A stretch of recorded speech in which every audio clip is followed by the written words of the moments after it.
He says, listen, he says, I want you to go to a funeral. And he described the old man as the rich benefactor who was taken in the book.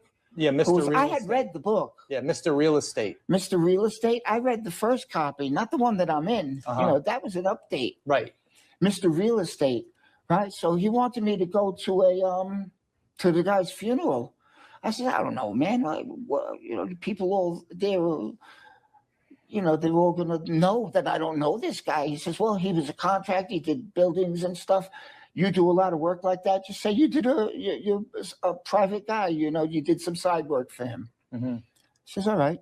He introduced me to, I forgot this guy's name. He was a detective working on the case from Yonkers. Was his name Kevin Murphy? Yeah, Murphy. And he gave me his card. You know him? You talked to him? I know everything about this case. Is Murphy still alive? Is he still? Apparently he's still alive, but he's not doing well. He might be on his deathbed. I'm sorry to hear that. He was a nice guy. He was a good guy. Right? So they drove me there, gave me a whole bullshit story to say, you know, so that no one says, who are you? Right. You know, so I went in. So you kind of were like buying Maury's story about these I bought cultists. into it. He wrote the book. He was on TV. Who am I to fucking doubt him? So did you have any clue who this dude was in the coffin? I had no idea. I thought he was the fucking guy in the book. And so you just said, yeah. I didn't. I could have looked to see what the name on the thing was, but I didn't. I wanted to get in and out. So he says that. You know, if this guy was a real devil worshiper, like he's saying, and all the people at his funeral are devil worshipers, I don't want to fucking be in there, especially if I made the sign of the cross. Right. You know, like I don't want to fucking. So you're saying, without a doubt, that you had no clue who that was in the coffin? It could have been, and it couldn't have been. I had no idea who the guy was. But the funny thing is, he looked exactly like the fucking picture. Maybe this guy went to obituaries and found someone who looked like that, who died, and sent me there. He looked exact. The only thing is, the guy in the picture had like a wart on his nose. Yeah. This guy didn't have it, but he was facing like the other way. And according to Murray, the wart was on the other side of the viewing. Like when you view, you see him like this from this side. Right. He's like, oh, maybe the wart was on this side. So, okay, maybe. Who knows? So you were just basically agreeing with whatever Maury said. More or less. But things fell into place.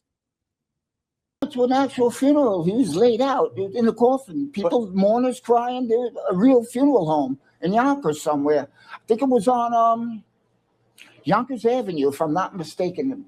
Because he said that it was this funeral in Rye, New York. No, it wasn't in Rye. It was in Yonkers. Were you at this event? This is the church, maybe. That's in Rye, New York. Up in Rye. I didn't go to the church. I went to the... So you went to the wake? Viewing, the wake, yeah. Okay. Yeah. I went to the wake. Because he has in the book that you went to the funeral. So you were not at this event where he's taking these photos. No. So why would they go to a church if he's a devil worshiper? Well, think about it. That's actually my next question. Did you notice... At the wake, you could think, like, you know... There's no signs of a church or nothing.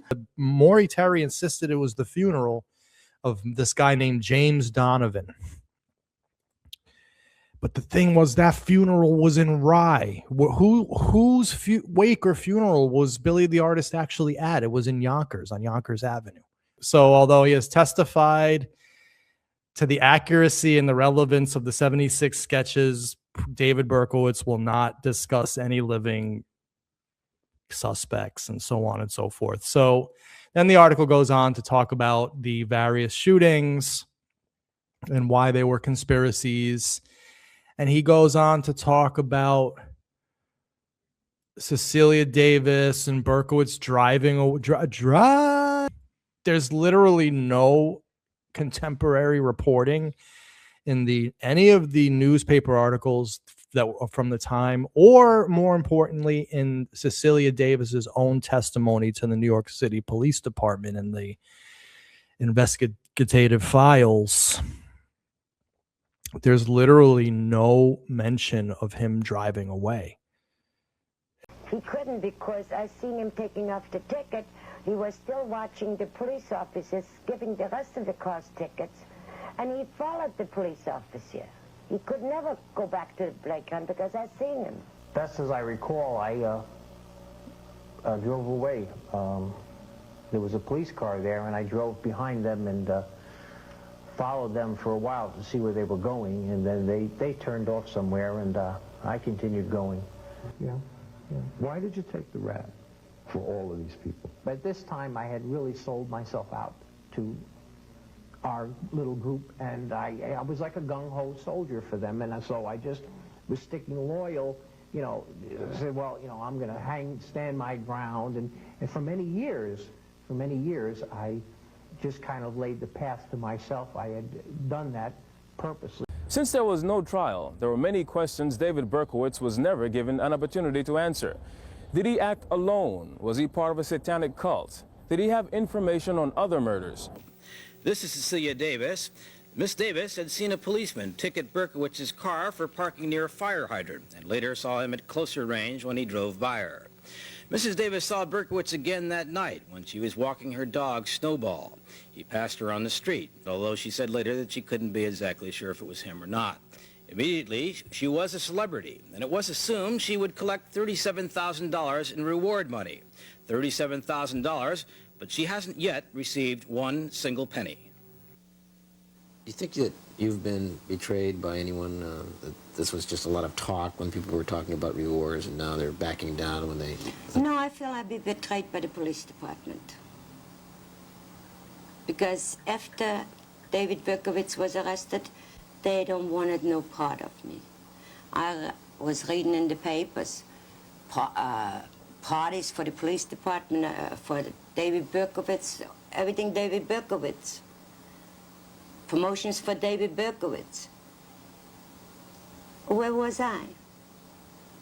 They had him, so they didn't needed me no more. What about the Citizens Union?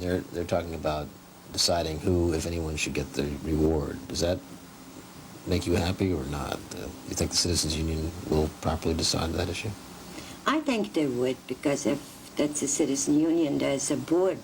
I'm sure they would, if they decide. But as long as the police department says I had nothing to do with it, the union can do nothing either.